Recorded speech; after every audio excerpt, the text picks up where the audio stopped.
Bismillahirrahmanirrahim. Orang yang banyak makan berisiko menyebabkan timbulnya kanker, benar-benar kanker dan kantong kering karena makan terus-terusan. Jadi orang banyak makan ruginya double, rugi di kantong, rugi di penyakit. Maka itu Rasulullah makannya bagaimana? Makan cukup menegakkan tulang punggung. Kalau tidak sanggup, sepertiga makanan, sepertiga minuman, dan sepertiga nafasmu. Bukan sepertiga bakul, sepertiga porsi. Saya ingatkan ini. Dan orang Islam makan dengan 1 usus, kata Rasulullah, sedangkan orang kafir makan dengan 7 usus. Kesimpulannya, kita harus sedikit makan. Kemudian gangguan fungsi hati juga banyak. Apa kebiasaannya? Habis sahur, sholat subuh, tidur. Nah, ini favorit juga ini. Ternyata kalau habis makan tidur, peristaltik usus melambat. Ketika melambat, bakteri yang ada di dalam usus akan memfermentasikan makanan dalam waktu yang lama, sehingga menghasilkan 3 senyawa racun buat hati, yaitu skatol, indol, dan nitrit. Dan zat ini sangat merusak hati. Maka itu ada hadis, hancurkanlah makananmu dengan zikir dan sholat, serta jangan tidur setelah makan, karena hatimu akan menjadi keras. Keras menurut persepsi saya bisa jadi menyebabkan gangguan fungsi hati, atau bahkan menyebabkan sirosis. Kalau pilih yang paling bagus, buah potong, kanang munyah. Kalau ngejus enggak lematin munyah. Jus buat yang giginya ompong boleh. Ya, yang masih utuh sih saya menyarankan munyah, supaya enzimnya juga keluar. Itu lebih bagus. Ya, tapi kalau bicara untuk pengobatan, saya minta di blender atau di jus, karena butuh kuantiti yang banyak. Ya, karena kalau dikunyah kuantiti yang banyak pegel. Ya, contoh munyah apel bu, 2 biji udah nggak bisa buka lagi.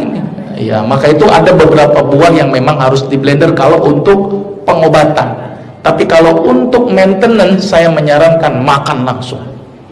Jadi biar enzimnya keluar, gigi kita juga berguna. Anak saya nggak mau makan, saya coba multivitamin macam-macam. Saya coba tes ke tukang jamu, dicekok. Apa yang dilakukan bu? Kaki anak saya bu, diginikan bu, kakinya.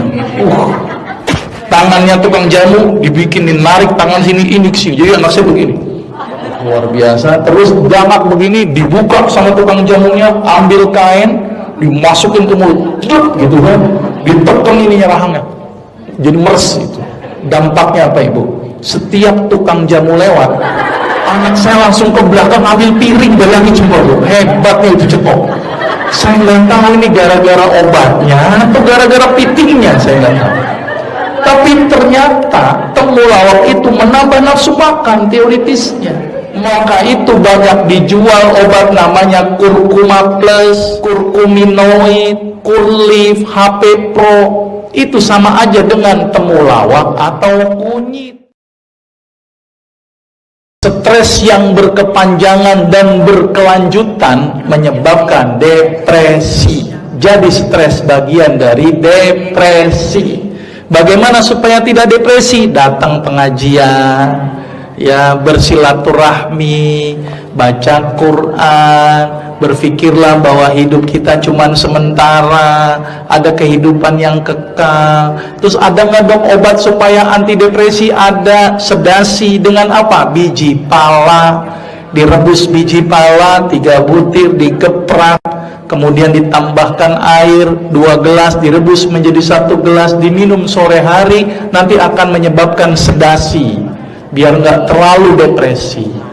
Tapi intinya orang depresi itu harus didekatkan bu, digaul, ditemani gitu ya bu ya, karena kalau nggak dia akan terkungkung dengan depresinya.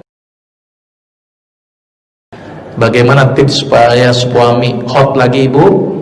Catat nih, catat penting ya. Yang pertama, setiap hari kasih wedang jahe pagi sore, satu. Yang kedua, kemangi, kasihin kemangi. Terus yang ketiga, kasihin biji anggur. Ya makan biji sama anggurnya gitu ya Bu ya. Ya jangan bijinya doang dimakan Ibu, nggak ketelan. 3 komponen ini Bu, jahe, kemangi dan anggur, itu mengandung zat yang sifatnya afrodisiak. Apa itu afrodisiak? Merangsang libido laki-laki. Maka itu laki-laki akan muncul libidonya. Maka itu kenapa di surga itu ada minuman yang campurannya dari jahe, dalam surat Al-Insan, janjabi.